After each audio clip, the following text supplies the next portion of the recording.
지금 이 시각 여러분이 주목할 만한 이슈 살펴보겠습니다. 이재명 대통령이 가습기 살균제 피해를 사회적 참사로 규정하고 국가가 피해를 온전히 배상하겠다고 밝혔습니다. 이 대통령은 너무 늦었다며 모든 피해자와 유가족에 머리 숙여 애도와 위로를 전한다고 했는데요. 정부는 피해자 종합지원 대책을 확정하는 등 후속 조치에 착수했습니다. 성승환 기자입니다. 지난주 기후에너지환경부 업무보고 당시 가습기 살균제 문제를 살핀 이재명 대통령. 가습기 살균제 이거 참 계속 문제인데 이게 지금 재발 방지를 위한 시스템은 만들어 가나요? 예를 들면 유해 물질에 대해서 좀 더 정밀하게 사전 통제를 해야 될 거 아닙니까? 당시 정부 대책을 점검한 데 이어 이번에는 가습기 살균제 피해가 사회적 참사라는 점을 분명히 했습니다. 이 대통령은 SNS에 피해자 종합 지원 대책을 세워 국가가 피해를 온전히 배상하겠다고 적었습니다.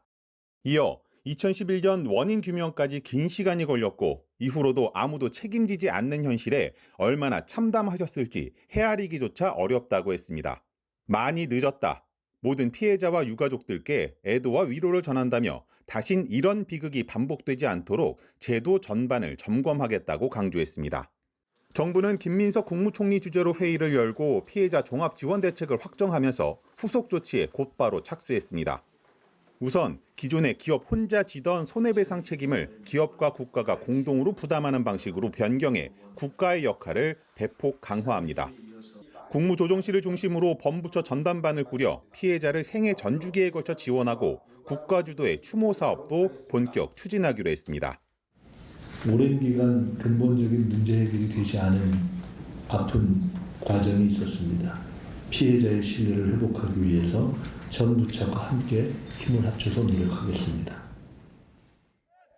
사건이 공론화된 지 14년이 지난 가운데 누적 피해 신고자 8천여 명 중 피해가 인정된 건 대략 6천 명. 이번 대책이 피해자 가족의 억울함을 풀어줄 수 있을지 주목됩니다. 연합뉴스TV 성서환입니다.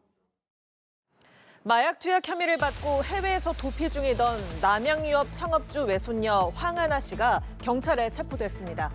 황 씨는 태국을 거쳐 캄보디아로 미립국해 지내온 것으로 전해졌는데 최근 경찰에 자진 출석의 뜻을 밝히고 귀국해 체포됐습니다.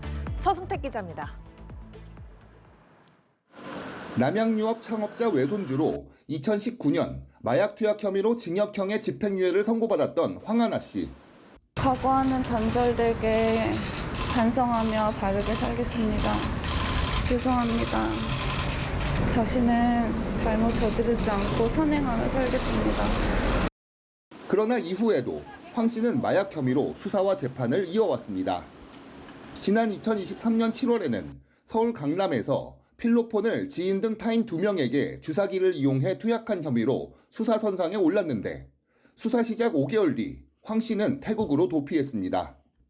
경찰은 지난해 5월 인터폴에 소재 파악을 위한 청색 수배를 요청하고 여권 무효화 조치를 했습니다. 그러자 황 씨는 태국을 떠나 캄보디아로 미립국해 지내온 것으로 전해졌습니다. 지난 10월 캄보디아에서 호화로운 생활을 한다는 보도가 나오기도 했습니다. 경찰 관계자는 캄보디아 이민청 확인 결과 입국 기록이 없었다며 미립국한 것으로 추정된다고 말했습니다. 그러던 중 황 씨의 변호사는 최근 경찰에 자진 출석하겠다는 뜻을 밝혔고 경찰은 체포 절차에 돌입했습니다. 경찰은 캄보디아로 건너가 현지 영사와 협의를 거쳐 황 씨의 신병을 인수하고 푸놈펜 태초 국제공항의 국적기 내에서 체포영장을 집행했습니다. 경찰은 황 씨를 과천경찰서로 압송해 조사하고 있습니다. 연합뉴스TV 서승택입니다. 오늘 새벽 서울 송파구 방이동의 한 아파트에서 불이 났습니다. 불은 1시간 30분 만에 꺼졌지만 70대 남녀 2명이 심정지 상태로 병원에 옮겨졌습니다. 김선웅 기자입니다. 서울시 송파구 방이동의 한 아파트 단지입니다. 아파트 외벽이 시커멓게 그을렸습니다. 창문 유리도 모두 깨졌습니다. 불이 난 시각은 새벽 5시 36분쯤 12층 아파트 5층에서 불이 시작됐습니다.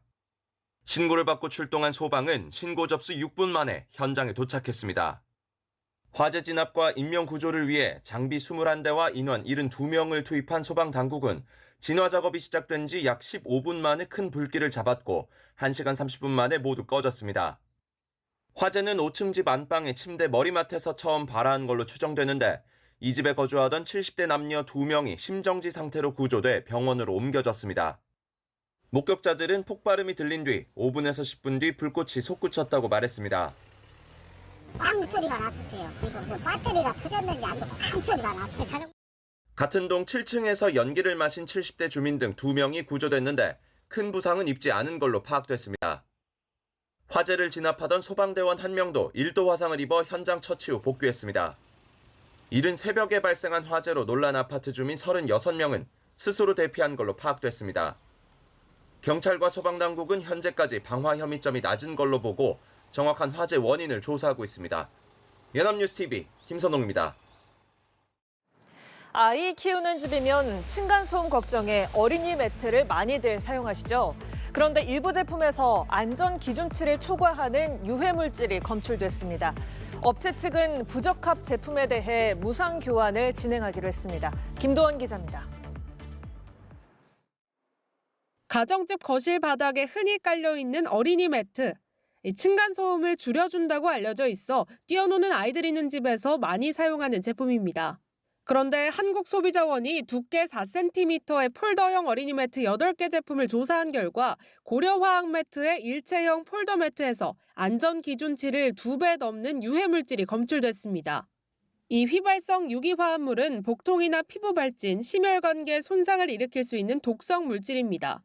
이에 업체 측은 소비자원의 권고를 수용해 내년 3월까지 부적합 제품을 무상 교환하겠다고 밝혔습니다. 다만 프탈레이트계 가소제나 라돈 등 다른 유해 물질은 8개 제품 모두 안전 기준에 적합했습니다. 한편 가격은 16만 5천 원부터 39만 9천 원까지 차이가 났지만 소음 저감 성능에는 큰 차이가 없었습니다. 숟가락을 떨어뜨릴 때 발생하는 소음은 매트 설치 시 모두 절반가량 줄었지만 큰 충격에는 효과가 미미했습니다. 고무공을 1m 높이에서 낙하하는 중량 충격음은 매트 설치 후 1에서 2dB이 감소하여 큰 충격에는 매트의 소음 저감 효과가 적었습니다. 또 어린아이가 소파에서 뛰어내리거나 어른이 뒤꿈치로 걸을 때 나는 소음도 4에서 5dB씩 줄어든 것으로 확인됐습니다. 소비자원은 매트를 설치해도 큰 바닥 충격에는 소음 효과가 적을 수 있어 주의가 필요하다고 당부했습니다. 연합뉴스TV 김도원입니다. 최근 중국과 일본 양국 간 갈등이 고조되면서 중국 정부가 일본 여행 자제까지 권고했는데요. 일본 여행이 급감하면서 우리나라를 찾는 중국 관광객들이 급증하고 있습니다. 특히 크루즈 선박의 부산 입항이 눈에 띄게 늘고 있습니다. 고이훈 기자입니다. 올해 크루즈를 통해 부산을 방문한 외국인 관광객은 24만 명. 코로나19 이전을 넘어선 역대 최대 기록입니다. 그런데 내년에는 이보다 더 많은 관광객들이 크루즈를 통해 입항할 것으로 보입니다. 특히 중국발 크루즈가 두드러집니다. 내년 부산항에 입항을 신청한 크루즈는 420차례, 91만여 명 정도. 이 중 중국발 크루즈는 173차례, 66만 명이나 신청했습니다. 올해와 비교해 횟수로 21배, 인원은 16배나 급증한 겁니다. 애초 일본을 방문하려 했던 중국발 크루즈 선사들이 최근 불거진 중일 외교 갈등으로 대체 기항지를 찾다 보니 부산을 선택한 것으로 보입니다. 중국 외교부는 지난달 일본 내 중국인 안전 위협 등을 이유로 자국민에게 일본 여행을 자제하라는 공고를 공식 발령했습니다. 최근 중일 외교 문제로 인해서 부산항이 선택받은 사항이라고 보고 있고요. 그렇지만 저희들이 그동안 해왔던 크루즈 승객 유치 활동이라든지 동북아 성장세에 기인한다고 볼 수 있겠습니다. 다만 급증하는 크루즈 선박을 맞을 입주국 수속이나 심사를 담당할 세관, 출입국, 검역 등 이른바 CIQ 인력이 턱없이 부족한 점은 숙제입니다.